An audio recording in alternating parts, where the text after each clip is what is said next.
Bonsoir à tous, bienvenue dans votre JTM en direct sur KTV. Nous sommes le mardi 9 juillet et à la une de votre journal, les sapeurs-pompiers voient enfin leurs efforts acharnés récompensés. Les différents foyers identifiés au cours de ces dernières 48 heures étaient pour la plupart éteints ce matin. Restait encore à déblayer les multiples débris cumulés ces derniers jours pour accéder au cœur d'un amas de ferraille situé au centre de l'entreprise. Pour cela, ils ont à nouveau eu recours à l'émulseur, un équipement dont l'utilisation a pour certains été jugée tardive. Un reportage signé Marion Tellier. Plus de 48 heures après le début de l'incendie qui a ravagé le site de l'entreprise Enzo Recyclage, la situation s'apaise enfin. Les attaques menées par l'émulseur mises à disposition par le groupe Total aux agents du SDIS se sont avérées fructueuses. Aujourd'hui, les 28 sapeurs-pompiers mobilisés concentraient leurs efforts sur les foyers situés au centre de l'amas de ferraille calcinée. Depuis hier après-midi et également dans la continuité de ce matin, grâce aux engins de chantier de l'entreprise Enzo, on fait des trouées dans cette grosse masse de métal pour pouvoir accéder au plus près du petit foyer maintenant qu'il nous reste à éteindre avant la fin de journée. Cet incendie historique aura soulevé de nombreuses questions, notamment concernant les aspects de sécurité des agents du SDIS qui, pour certains, témoignent de difficultés à assurer les relèves dans le temps réglementaire, ou encore d'un manque de bouteilles d'aérie, un appareil respiratoire essentiel pour que les sapeurs-pompiers puissent évoluer dans une atmosphère toxique et asphyxiante. Ces derniers jugent également tardive l'utilisation de l'émulseur, des propos contredits ce matin par Cédric Dezaguerre, commandant du SDIS. Lorsque nous sommes arrivés dimanche après-midi, on avait des points névralgiques qu'il fallait absolument protéger. Et nous, SDIS, nous n'avons pas cette capacité d'émulseur. Nous ne pouvons pas nous permettre cet investissement massif pour le moment. Donc l'émulseur a été nécessaire, mais il a été utilisé au bon moment, vu que de toute façon, toutes nos actions de protection et de sauvegarde des points sensibles de l'entreprise nous ont mobilisé tous nos moyens. D'autres interrogations subsistent, à l'instar de l'absence de Canadair durant les opérations menées. Un hélicoptère bombardier d'eau était pourtant mis à disposition par la gendarmerie ce dimanche, dès le début de l'incendie. L'incendie s'est déclaré vers 15 h. Le temps qu'on puisse avoir une vision concrète, complète de cet incendie, ça a pris du temps. Et c'est normal parce que voilà, faut faire le tour des moyens, faut pouvoir regarder un peu ça d'à côté. Le problème qu'on a eu, c'est que le temps qu'on puisse dire « ok, on y va », on était en fin de journée, donc l'hélicoptère nous a dit oui mais non, on peut plus voler. Problématiques comme bon point relevé sur cette opération de grande envergure feront l'objet d'un retour d'expérience publié en interne pour une information personnelle. L'objectif de ce document, tirer les conséquences en termes d'équipement, de logistique ou encore de formation. Il devrait être pris en compte dans le renouvellement du contrat opérationnel du SDIS, actuellement en cours d'écriture. Et depuis lundi matin, le chef-lieu vit au rythme de l'incendie. La circulation est la première à en avoir payé les frais. En effet, il a été bien difficile de circuler durant ces dernières 48 heures. Mais alors, pourquoi cet incendie a-t-il autant impacté la circulation? L'un des représentants syndicaux a accepté de nous expliquer le dispositif mis en place dans une telle situation. Écoutons Ahmed Alaoui au micro de Marion Tellier. On a pris de l'eau à 400 mètres, voire plus loin encore. On a mis des dispositifs de franchissement pour que les véhicules puissent circuler sans endommager le matériel. Mais effectivement, ça gêne la circulation puisqu'il faut ralentir. Devant le centre Kinga, c'est une route principale et c'est ce qui fait que ça engendre beaucoup d'embouteillages parce que les véhicules sont obligés de ralentir, sinon il y a au risque de faire péter un tuyau.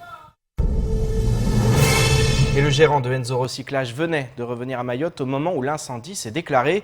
Il s'est rendu sur le site moins d'une heure avant le début des flammes et n'a rien constaté d'anormal. S'il refuse de se prononcer sur les causes de l'incendie, il attend que les enquêteurs fassent leur travail. Pour le reste, il regarde déjà vers l'avenir et souhaite pouvoir reprendre ses activités le plus tôt possible.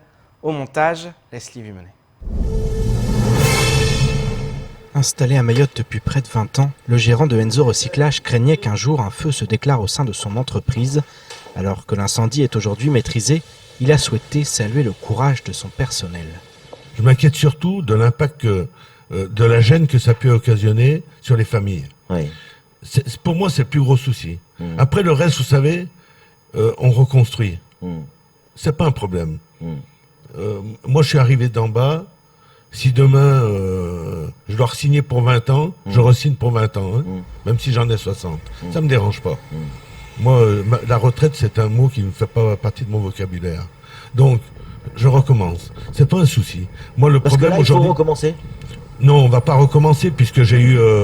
je vais les féliciter quand même à l'ensemble de mon personnel, hein, qui est exemplaire, vraiment. En fait, ils n'ont pas sauvé leur salaire. Ils ont sauvé leur entreprise. Ça vous a touché. Hein. Ah oui. 40 minutes avant le début de l'incendie, Enzo était sur place. Selon lui, il n'y avait rien à signaler et aucun départ de feu ne couvait. S'il refuse de se mouiller quant aux causes de l'incendie, il dit avoir confiance dans le travail des enquêteurs. On a sorti le matériel, on a sorti notre outil de travail. Dès que les pompiers vont nous donner l'autorisation d'accéder, on sera en capacité à 100% de recommencer à travailler. Du jour au lendemain. Du jour au lendemain. C'est ça le principal. Aujourd'hui, pour moi, c'est ça le principal. À partir de là, chacun son boulot. La police fait son travail, les pompiers ont très bien fait leur boulot. Et ils continuent. Et ils continuent. Et je pense que la police fera très bien son travail. Enzo est désormais tourné vers l'avenir. Il assure ainsi que cet incendie peut être un mal pour un bien. En effet, les autorités pourront tirer le bilan des interventions face à un tel scénario. Aujourd'hui, c'est vrai que nous avons des progrès à faire. Je pense que cet incendie va être une leçon pour beaucoup de gens. Pour nous d'abord en premier, pour l'ensemble de mon personnel qui ne l'a pas jamais vécu et qui aujourd'hui va prendre conscience de ce que je dis régulièrement, toutes les semaines, tous les 15 jours. Attention, le danger de l'entreprise de recyclage, c'est le feu. Donc, on va pouvoir se remettre tous en question, et les services de l'État aussi, puisque ça a été quand même, je veux dire, une expérience qui va être importante pour eux. Hein. Une expérience importante lorsque l'on sait qu'il s'agit du plus grand incendie que l'île n'ait jamais connu. Reste maintenant à tirer les leçons pour tous ceux qui sont amenés à intervenir. Pareil cas. Les Jeux des îles de l'océan Indien, le nom du volcan ou encore la nouvelle box 4G de SFR. Voilà ce qu'il faut retenir du reste de l'actualité locale. Place aux brèves de ce mardi 9 juillet. Le fait que les athlètes mahorais ne puissent pas chanter la Marseillaise ni arborer le drapeau français lors des Jeux des îles continue de faire polémique. Demain 10h, une manifestation à l'initiative du collectif des Mahopolitains est prévue à Paris. À Mayotte, dès midi, un rassemblement va se tenir sur la place de la République. Sur l'affiche invitant tous les habitants de Mayotte à se retrouver, le mot Soroda est mis en évidence. Cependant, un autre problème se pose actuellement pour la délégation mahoraise. En effet, le président du CROSS, Madi Vita, a été informé par la compagnie Aerostral que l'avion prévu pour transporter toute la délégation mahoraise le 17 juillet prochain sera remplacé par un autre, mais avec moins de place. Un second avion sera donc affrété le lendemain pour amener le reste des athlètes, sachant que certaines disciplines débutent le 18 juillet prochain. Il y a quelques semaines, la préfecture a acté avec le vice-rectorat le lancement d'un concours auprès des écoles primaires et des collèges pour donner un nom au volcan découvert au mois de mai au large de Mayotte. Une cinquantaine de noms ont été proposés par différents établissements de l'île et ont fait l'objet hier d'une présélection. Une dizaine a été retenue par les membres du comité. Parmi eux, Bagougou, le monstre imaginaire, Mkombe, le puissant, Maïdza, le volcan de Mayotte ou encore Tsiyo, le voilà. Désormais, c'est sur Internet que va se jouer le choix du nom définitif de ce nouveau relief. Les internautes, via un sondage, voteront donc pour leur nom préféré. Pour le moment, aucune date n'a été annoncée pour le lancement de ce sondage. Le gouvernement poursuit l'objectif d'un accès au haut débit pour tous les Français d'ici 2020 et d'une couverture intégrale du territoire en très haut débit d'ici 2022. Pour ce faire, l'État met en place le dispositif Cohésion numérique des territoires.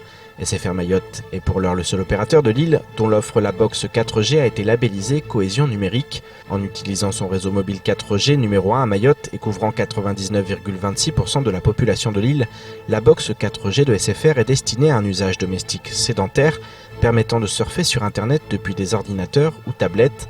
Elle sera commercialisée dès demain, mercredi 10 juillet 2019, dans tous les espaces SFR. Elle est proposée avec ou sans engagement et comprend 100 Go d'internet inclus. Les personnes intéressées peuvent bénéficier d'une aide financière sur l'équipement, l'installation ou la mise en service d'une solution hertzienne choisie pour un montant maximal de 150 € selon le forfait box 4G de SFR choisi. Ces prises en charge seront directement gérées entre SFR et l'État. Le 20 juin dernier, la CFDT Santé Sociaux et la CGTMA Santé au CHM ont déposé un préavis de grève. Ce matin, une intersyndicale est entrée en grève illimitée après l'échec des discussions avec la direction. Parmi les revendications, l'attribution équitable des tickets restaurants entre tous les agents ou encore la rémunération des heures supplémentaires via la prime de suractivité. Pour l'heure, un service minimum est assuré pour le bien des patients. Paul Arthur Avit était sur place ce matin. Reportage. Les agents du centre hospitalier de Mayotte sont entrés en grève illimitée ce matin. Installés à l'entrée du CHM, les grévistes n'ont pas bloqué l'entrée mais ont accompagné et orienté les patients et personnels de l'hôpital en expliquant leurs revendications. Ce matin, comme d'habitude, on s'est mis devant la porte pour déjà renseigner les patients, pour leur expliquer qu'on est en grève et que les services des consultations risquent d'être impactés. Et si c'était nécessaire, de les orienter là où ils peuvent être accueillis dans de bonnes conditions. C'était ni un barrage, ni autre chose. Il n'y a pas d'entrave. On les a expliqués, on a estimé que maintenant c'est fait. Donc tout le monde peut circuler librement et s'ils veulent des renseignements, on est à côté, on les explique. Une grève qui se tient pour plusieurs raisons. Leur première revendication, la surcharge de travail non rémunérée. Les grévistes réclament de ce fait une prime de suractivité. Autre point de discorde, le fait que le personnel enchaînant des gardes de 12 heures ait les mêmes tickets restaurants que leurs homologues faisant des gardes de 7 heures. On a déposé un préavis de grève parce que par rapport aux surcharges de travail. Ça c'est le premier point, c'est qu'aujourd'hui dans un service par exemple, si on a besoin de 50 agents pour assurer un service, aujourd'hui on a à peu près 25. Donc les 25 assurent un travail de 50 personnes, c'est pas possible. Une surdose de travail qui a poussé ces agents à bout. En attendant des nouvelles de leur direction, les agents du CHM assurent le service minimum pour garantir le fonctionnement de l'hôpital. Et place maintenant aux invités de la rédaction. Ce soir, nous accueillons Hamada Dayanou, le secrétaire général de la CFDT Santé Sociaux. À ses côtés, Ahmed Atoubi, le secrétaire général de la CGTMA Santé. Messieurs, bonsoir. Bonsoir. Bonsoir. Alors, c'est vrai que ça couvait, cette grève, il y a eu ce dépôt de préavis, mais on a l'impression quand même que ça s'est fait subitement, que d'un seul coup, vous avez dit, bon, on n'avance pas, maintenant on dépose, on en entre en grève illimitée. Je vais me tourner d'abord vers vous, Hamada Dayanou. Pourquoi comme ça, d'un seul coup, même s'il y a eu un dépôt de préavis, on ne s'y attendait pas à ce mouvement? C'est pas d'un seul coup. On a posé un préavis, ce qui veut dire qu'il y a un délai. Et pendant ce délai-là... Vous aviez une date pour le début de la grève illimitée? Oui, c'était le 9. C'était bien la date convenue, c'était le 9. Après le dépôt de préavis, il y a des discussions qui doivent être mises en place. La direction a pris son temps, nous a conviés à des réunions. On a entamé des discussions qui ont donné sur les premiers points, on est allé assez vite, on a fait une programmation des réunions sur les premiers points, mais sur les deux principaux points qui est... Déjà, vous avez réussi à vous entendre sur deux points qui sont des points importants, puisque c'est l'état des lieux au niveau des services et c'est aussi la question des ressources humaines. Donc ce sont deux points quand même qui sont importants. Justement, sur quoi vous avez réussi à vous entendre par rapport à ça? On a mis un calendrier en place. Ça veut dire des échanges qui vont durer, on va dire, 2 ou 3 mois. On a fait des concessions parce qu'on s'est dit, pour faire un état des lieux, il faut du temps.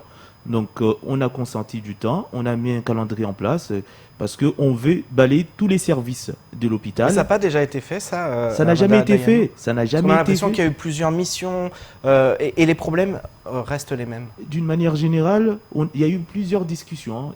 Une grève n'arrive pas comme ça. Des mois et des mois, il y a des discussions, il y a des échanges avec la direction. Mais quand on arrive à un stade auquel ces échanges, c'est juste pour nous recevoir, pour nous dire oui, ça va se faire. Et à un moment donné, il faut dire non. Donc, justement, vous en êtes là aujourd'hui. Je vais me tourner vers vous, Ahmed Atoubi. Vous en êtes aujourd'hui au point de rupture. Il n'y a plus de dialogue possible avec la direction? Ou si vous, justement, vous entrez en bref, c'est parce que vous voulez mettre un peu la pression et leur dire il faut encore négocier, il y a encore des points sur lesquels on sera intransigeant? Oui, nous, ce que nous attendons, c'est une ouverture de discussion avec la direction. Parce que depuis le 20 juin, on a déposé un préavis de grève pour le 9 juillet. Quand même, il y avait du temps pour discuter. C'est vrai, la semaine dernière, on s'est vu en réunion de concertation. Donc, par rapport au calendrier qu'on a établi, c'est un calendrier pour définir les problèmes de chaque service. C'est ce qu'on a dit, l'état des lieux. Aujourd'hui, on s'attendait à être reçu hier, mais ça n'a pas été fait. On avait fait un courrier vendredi à Madame la directrice pour qu'elle comprenne qu'on était là pour une ouverture de discussion, mais ça n'a pas été fait. Finalement, on s'est trouvé là aujourd'hui. Mais qu'est-ce qu'on vous répond au niveau de la direction sur ces points, à savoir la prime de surcharge de travail et également les tickets restaurants? Qu'est-ce qu'on vous répond aujourd'hui? Qu'on n'a pas les moyens au CHM? C'est quoi? C'est une question de moyens ou qu'est-ce qu'on vous dit par rapport à ces deux points qui sont les principaux points aujourd'hui qui bloquent? Par rapport à la prime, en fait, nous avons demandé tout simplement à Madame la directrice d'intégrer sur on avait un CTE aujourd'hui, d'intégrer le projet de cette prime aujourd'hui au CTE, mais elle n'a pas voulu. C'est juste pour que le CTE donne un avis et à l'issue de cette CTE, on peut aller au ministère ou bien à l'ARS pour aller chercher les moyens qui peuvent être nous alloués. Est-ce que justement, finalement, c'est pas vers aussi ces services-là qu'il faut se tourner? Aujourd'hui, on pense à l'ARS, on aura probablement très bientôt un ARS de plein exercice. Est-ce que c'est pas vers ces institutions-là, plutôt que le CHM, qui sont aussi vos institutions au niveau de la hiérarchie, qui sont aussi très importantes, au niveau notamment de l'argent qui est alloué au centre hospitalier de Mayotte? Oui, bien sûr, mais il faut prendre de l'avance parce que CHM doit quand même délibérer. On doit quand même délibérer en CTE pour qu'on puisse avoir ce document qui est très important pour aller vers l'ARS. Donc on est aujourd'hui sur un problème de moyens financiers, c'est-à-dire qu'on vous dit ça va coûter trop cher, c'est ça? Ou on ne vous dit pas clairement, on vous dit juste il faut l'évaluer? Exactement, mais nous ce qu'on a demandé, c'est pour cela qu'on a demandé à faire un état des lieux de chaque service, chaque pôle, parce que nous avons constaté que le travail n'a pas été fait correctement. Les agents subissent, donc peut-être en allant vers les services, la direction verra la réalité sur place. Amada Dayanou, je me retourne à nouveau vers vous. Est-ce que vous n'avez pas l'impression que finalement ces états des lieux, on les a fait, refait, on connaît les problématiques, mais que finalement ça n'avance pas? Et est-ce que finalement vous n'avez pas l'impression qu'on va encore perdre du temps? À juste titre, on va dire, aujourd'hui nous souhaitons changer de méthode. Ces états des lieux, depuis certains temps, on a décidé de travailler et de faire confiance à cette direction pour faire avancer Mayotte. Quand je parle des directions, toutes les directions confondues, les directeurs passent. Donc aujourd'hui, on a décidé qu'on ne pouvait plus fonctionner comme ça. On ne peut pas donner un chèque blanc à une direction qui nous méprise. Là aujourd'hui, c'est ça les mots qu'il faut mettre en place. Parce qu'on a consenti pas mal d'efforts et on s'est dit, on attendait, on va voir, mais aujourd'hui, non. Aujourd'hui, on veut qu'on se mette ensemble sur table et qu'on discute chaque service. Et pour ça, nous, on a consenti des efforts, on a dit, on va prendre le temps pour évaluer ces services. Chaque service doit être évalué. C'est parce que c'est à travers ces services-là qu'on va constater le problème d'effectif et le problème de surcharge.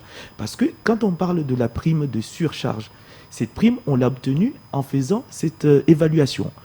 Évidemment, c'était un autre directeur, c'est pas ça le problème.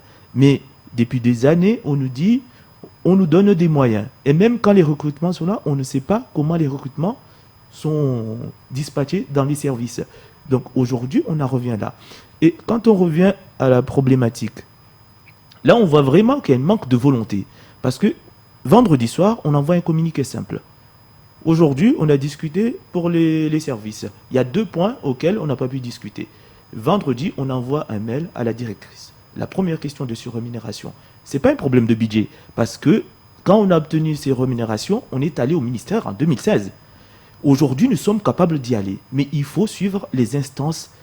Il y a une procédure à suivre. Aujourd'hui, la directrice refuse constamment, et c'est un fin de recevoir, de soumettre ces questions. On ne lui demande même pas son aval. Elle met la question en CTE Et le CTE se prononce. Elle peut même donner un avis défavorable, mais on doit passer cette question dans les instances. C'est une question vraiment de volonté et manque de volonté de faire. Mais par rapport au dernier mouvement, on se souvient notamment d'un mouvement en 2017 qui avait été un mouvement très dur, où ça avait été très compliqué. Par rapport à ça, est-ce qu'il y a eu des évolutions? Est-ce que vous concédez des évolutions ou selon vous, ça n'a pas avancé? Parce qu'on a l'impression que les problématiques reviennent d'année en année, mais que rien n'est résolu. Est-ce que, selon vous, il y a des choses qui ont été... Est-ce que les choses ont avancé au CHM? Il y a des choses qui ont avancé, mais ces choses maintenant sont noyées. Parce que en 2016, quand on avait fait une grève, déjà nous étions, la cotation qui a été faite, déjà aujourd'hui, on est dépassé. Quand on prend la maternité, on est la première maternité d'Europe. On est hors cadre. Donc aujourd'hui, c'est pas normal qu'on soit... Déjà, l'effectif qui a été évalué en 2016, il est dépassé. Et on n'a même pas atteint cet effectif. Donc aujourd'hui, on ne peut pas nous dire que... Voilà. C'est pour ça qu'on a demandé cet état des lieux. Nous, aujourd'hui, on constate, quand vous posez la question, c'est un problème de volonté. Ces questions qui concernent... Parce que les deux questions qui permettraient qu'on soit sur la table et négocier aujourd'hui, qui auraient permis qu'on soit même pas à la grève, parce que le but, c'est pas de faire grève. On vient à faire une grève quand une direction fait la sourde oreille ou passe son temps à diviser les syndicats. C'est ça ce qu'elle fait, la directrice, à diviser les syndicats, à inviter des syndicats qui ne sont pas sur le plateforme revendicative pour contrer, au lieu de s'attaquer aux vrais problèmes des agents. Ahmed Atoubi, je me tourne à nouveau vers vous. Deux questions avant de clore cette interview. La première, c'est qu'on se souvient quand même que la ministre de la Santé était venue à Mayotte, qu'une mission interministérielle était venue à Mayotte. Et encore une fois, on a l'impression que toutes ces missions passent, reviennent, mais que les problèmes restent là. Est-ce que ces missions, aujourd'hui, elles n'ont pas fait ce travail, qui est un travail d'évaluation? C'était quand même leur rôle à la base. Ça n'a pas été fait? Ça n'a pas été fait, la preuve, on en est là. Parce qu'ils le savent, depuis au niveau ministériel, ils le savent. Le turnover des personnes qui rentrent ici, nous on n'est pas contre, mais nous on veut bien soigner. Quel est le problème selon vous? C'est comme vous dites, un manque de volonté, c'est-à-dire que le ministère s'en moque, ils ne veulent pas investir, ils ne veulent pas faire les choses pour que cet hôpital fonctionne normalement, qu'il n'y ait pas cette surcharge. Quelle est la raison pour laquelle les choses n'avancent pas d'année après année? Tout simplement, c'est un manque de volonté. Tout le monde le sache. Aussi, à Mayotte, c'est, comme il a dit mon collègue, c'est la première maternité d'Europe. Donc, il faut mettre les moyens. Nous, on a besoin de bien soigner les personnes. Bien soigner. Et pour bien soigner, c'est avoir les moyens. Comment on peut soigner une population d'une telle dimension sans moyens, sans la possibilité de soigner? Donc, il faut nous donner les moyens pour soigner. Sinon, on ne peut pas avancer dans cette condition-là. On va couler, hein. Dernière question, quelle forme va prendre ce mouvement de grève? Vous êtes au premier jour aujourd'hui, c'est une grève illimitée. À quoi faut-il s'attendre dans les prochains jours? Demain, on va redescendre sur le terrain en espérant que Madame la directrice entende nos revendications encore une bonne fois pour toutes. On peut sortir rapidement de cette grève, mais nous attendons une ouverture de discussion rapide. Mais on va être comme hier et puis peut-être demain on en discutera de la façon de faire demain. Hamada Daïno, un dernier mot rapidement. Oui, un dernier mot. Moi je tiens juste à préciser, comme il a été communiqué un peu partout ce matin, il n'y a eu aucune entrave. Tout le monde pouvait circuler. Il y a eu des messages qui ont été diffusés par rapport... Ça doit être la direction. Le but n'est pas là. Quand les journalistes sont venus, il n'y avait pas d'entrave. Quand ils nous disaient que apparemment vous avez fermé, ils sont arrivés, il n'y avait pas d'entrave, tout le monde pouvait circuler. Mais même quand on est en grève, notre principal objectif, c'est de bien accueillir les patients. Et quand on est en grève, on doit aussi les orienter. C'est ce qu'on fait dès le matin, on oriente les patients et on les explique pourquoi on fait grève et on leur dit qu'il y aura forcément des services auxquels il y aura moins de monde. Il y aura des perturbations. Des perturbations. Et c'est ce qu'on a fait le matin. Quand il y a eu des gens qui sont arrivés, il n'y avait plus personne sur la porte. Nous, on estime, on doit ça à nos patients. Si nous luttons aujourd'hui, c'est pour nos patients et pour mieux soigner nos patients. Merci beaucoup. Je crois que le message est passé. Puis on suivra bien entendu ce mouvement de grève dès demain pour suivre les évolutions et comment ça se passe, si des discussions pourront être entamées dès demain. Merci beaucoup, messieurs, d'avoir accepté notre invitation. C'est nous qui vous remercions. C'est la fin de votre journal. Merci de nous avoir suivis. Pour ma part, je vous donne rendez-vous demain dès 19h pour une nouvelle page d'actualité locale. Excellente soirée sur Kwesi.